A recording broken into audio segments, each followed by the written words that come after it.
जहाँ हम लोग भाग 8 को छोड़े थे, ठीक वहीं से प्रारंभ करते हैं। हिंदी क्षितिज के 5वें पाठ के दूसरे भाग को शुरू करते हैं। यानी 5वें पाठ का पहला भाग था उत्साह, जिसको पढ़ चुके हैं। 8वें भाग में ये 9वां भाग है। शीर्षक है अट नहीं रही है। कवि वही है सूर्यकांत त्रिपाठी निराला, जो उत्साह कविता के रचयिता थे। तो इसमें है फाल्गुनी सौंदर्य, फाल्गुनी चकाचौंध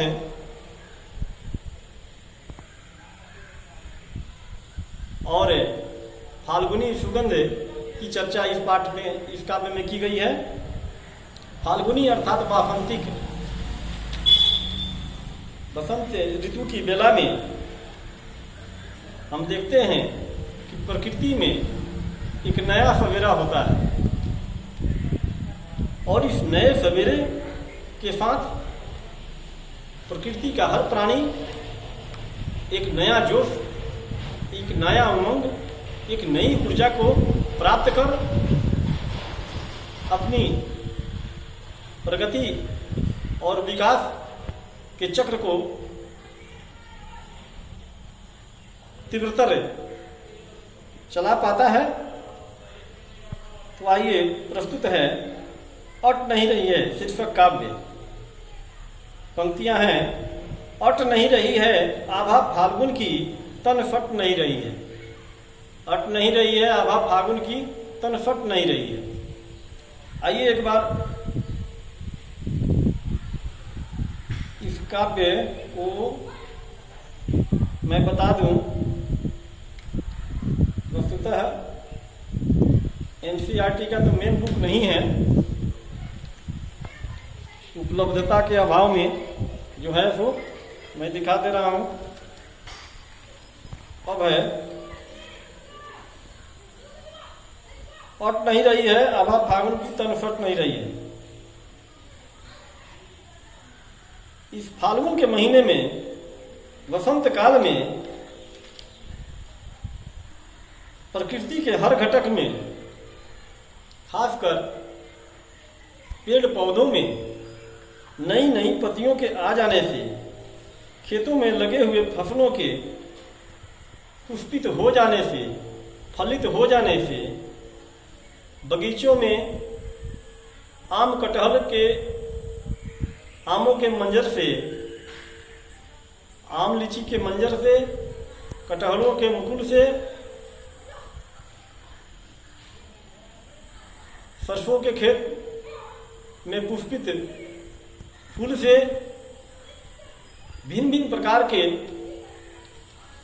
ऐसे सुगंध प्राप्त हो रहे हैं और ऐसा सौंदर्य दिख रहा है कि अट नहीं रही है आभा फाल्गुन की।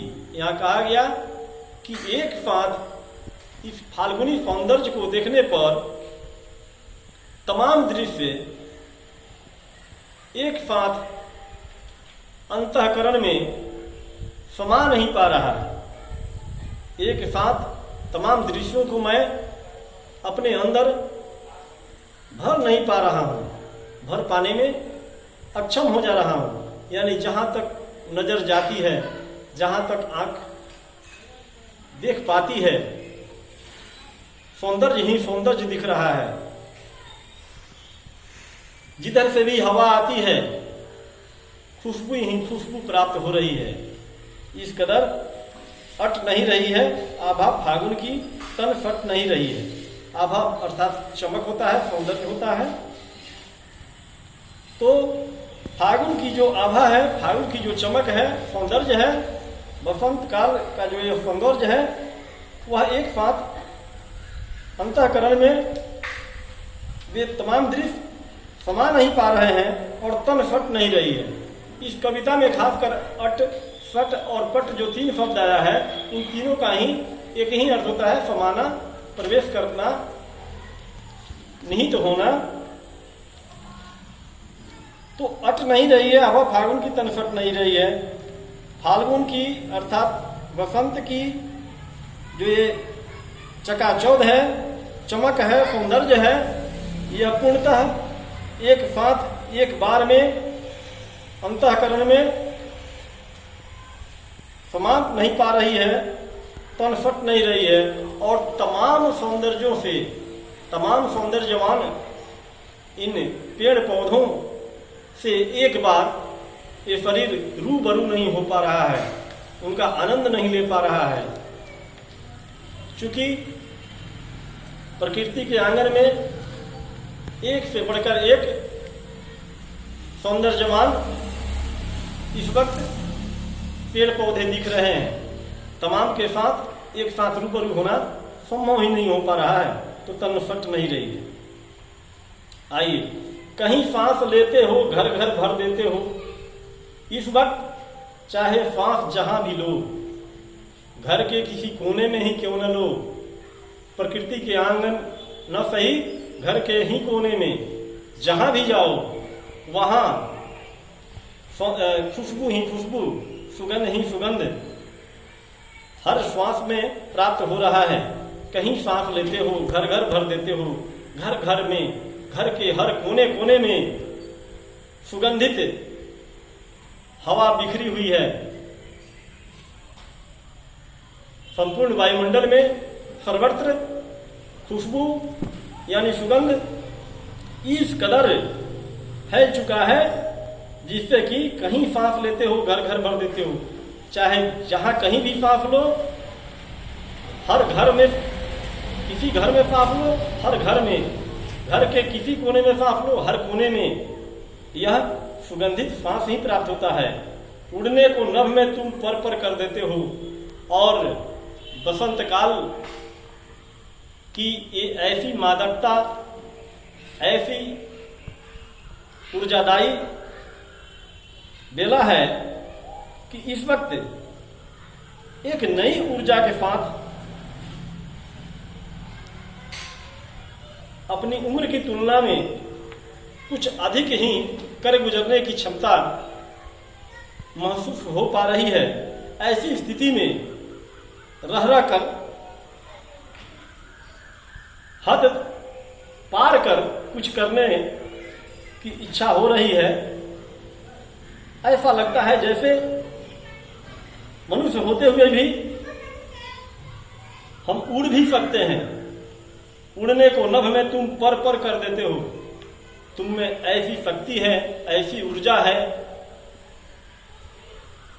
कि फागुन के महीने को कहा जा रहा है, बसंत काल को कहा जा रहा है कि तुम में प्रकृति के हर घटकों में देने की ऐसी ऊर्जा और शक्ति तुम्हारे पास है कि तुम मनुष्यों तक को भी उड़ जाने तक का जज्बा प्रदान कर दिए हो। तो लगता है कि अब हम भी अपने पैरों में पर बांधकर, पंख बांधकर नभ में उड़ जाएंगे। आंख हटाता हूं तो हट नहीं रही है, आंख हटाता हूं तो हट नहीं रही है। प्रकृति के आंगन में एक से बढ़कर एक पेड़ पौधों में पुष्पों को देखकर, नए पल्लव को देखकर, पुष्पों सहित फल को देखकर ऐसा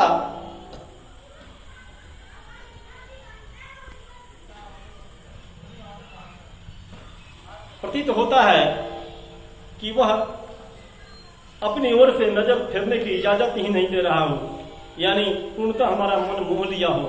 ये मनमोहक दृश्य, ये मनमोहक नजारा, अप्रतिम मनोरम दृश्य जो है, इसलिए आंख हटाता हूं तो इन नजारों से आंख हट नहीं रही है, हट नहीं रही है।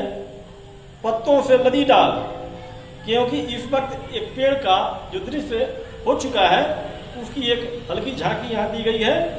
पत्तों से लदी डाल, इस वक्त पेड़ की स्थिति यह है कि पेड़ की डालियां पत्तों से लद चुकी हैं। पत्तों से लदी डाल, कहीं हरी कहीं लाल, और पेड़ों में उगने वाली जो नई पत्तियां हैं, उन नई पत्तियों का रंग कहीं हरा तो कहीं लाल दिख रहा है।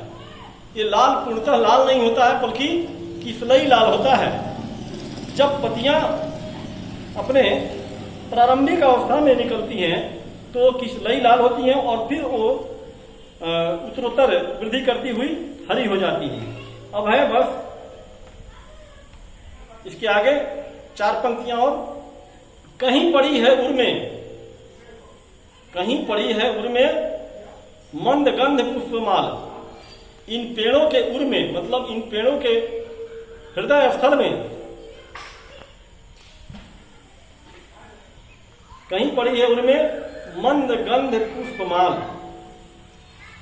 मंद मंद सुगंध प्रदायिनी फूलों की माला सी लटक रही है। इन पेड़ों के हृदय स्थल में, पेड़ों की तना में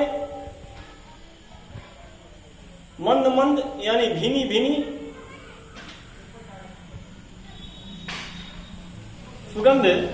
सुगंधित फूलों की माला सी, झालर सी लटकी हुई दिख रही है। यानी गुच्छे में फूल, सुंदर सुंदर सुगंधित फूल खिले हुए हैं। इस वक्त पाट पाट शोभाश्री, इस प्रकार से पाट पाट मतलब हर जगह, शोभाश्री हर जगह देखने पर, शोभा ही शोभा यानी सुंदरता ही सुंदरता, और श्री का अर्थ है लक्ष्मी यानी संपन्नता। तो इस वक्त चारों ओर यानी हर जगह पाट पाट यानी हर जगह सुंदरता ही सुंदरता और संपन्नता ही संपन्नता दिख रही है, पट नहीं रही है। और इस प्रकार का एक तमाम दृश्य एक साथ मन मस्तिष्क में समा नहीं पा रहा है। एक साथ इतना असीमित है यह दृश्य कि एक साथ मन मस्तिष्क में समाहित नहीं हो पा रहा है। चलिए धन्यवाद। इसके साथ ही यह 5वां पाठ भी आपका समाप्त हुआ। काव्य पाठ मई तक के लिए 2 पढ़ना था और 2 आपका समाप्त हो गया। अब कृतिका का एक पाठ बचा हुआ है, उसमें संभवतः सारांश मैं बता दूंगा। तो यह आपका 9वां भाग समाप्त हो गया। एक भाग अब मई तक में नहीं मिलेगा कृतिका का। चलिए, जो भी पाठ पढ़ाया जा चुका है उसको बार बार पुनरावृत्ति करें और समझने का प्रयत्न करें। धन्यवाद।